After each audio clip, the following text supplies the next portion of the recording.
இந்த தேர்தல் முடிவுகள் என்ன உணர்த்துங்க? நீங்க நீண்ட காலமா அந்த தேர்தல் அரசியல் இருக்கீங்க, இப்படியான ஒரு ரிசல்ட்டை வந்து தமிழ்நாடு முன்னே எப்போதும் பார்க்காத வகையில் ஒரு இருக்கு, அதை எப்படி பாக்குறீங்க? மக்கள் தீர்ப்பு என்பது ஏற்று மதிக்கப்பட வேண்டிய ஒரு ஜனநாயகத்தில், அவ்வளவுதான். ஆனால் திராவிட முன்னேற்ற கழகம் அரும்பெரும் சாதனைகளை ஆட்சி காலத்திலே நிகழ்த்தி இருக்கிறது. அவற்றை தொடர வேண்டிய கடமை ஒருவேளை அரசு அமைக்கின்ற கட்சிக்கு இருப்பதால் அவர்கள் தொடர்வார்களா என்பது, தொடர வேண்டும் என்பதும் என்னுடைய கருத்தாகும். அவருக்கு வந்து ஒத்துழைப்பு தராத பட்சத்தில் அவர் அதிமுக அவர் ஆதரவு தான் நாடுவாரு.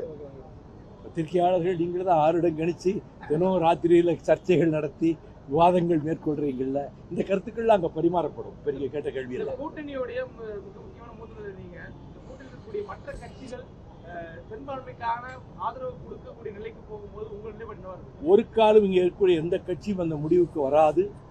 இந்த கூட்டணியில் யாரும் அதற்கான அசைவை கூட கொடுக்க மாட்டார்கள் என்பது என்னுடைய திடமான கருத்தாகும்.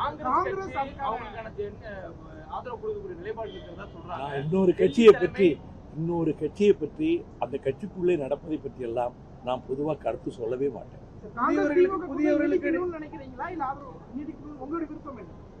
இந்த கூட்டணி நீடிக்கும் என்பதுதான் என்னுடைய திடமான நம்பிக்கை. அதில் எந்த அசைவும் ஏற்படாது நம்புகிறேன். மற்றது காலப்போக்கில் காலம்தான் நிரூபிக்க. எம்எல்ஏக்களாக இளைஞர்கள் நிறைய பேர் ஹவுஸ்குள்ள வர்றாங்க. புதியவர்கள் நீங்க சொல்ல ஒரு மூத்த அரசியல் ஜனநாயகத்தை, மக்கள் தீர்ப்பை மதிக்கிறேன் என்கிற போதே அனைத்தும் அதிலே அடங்கிவிட்டது.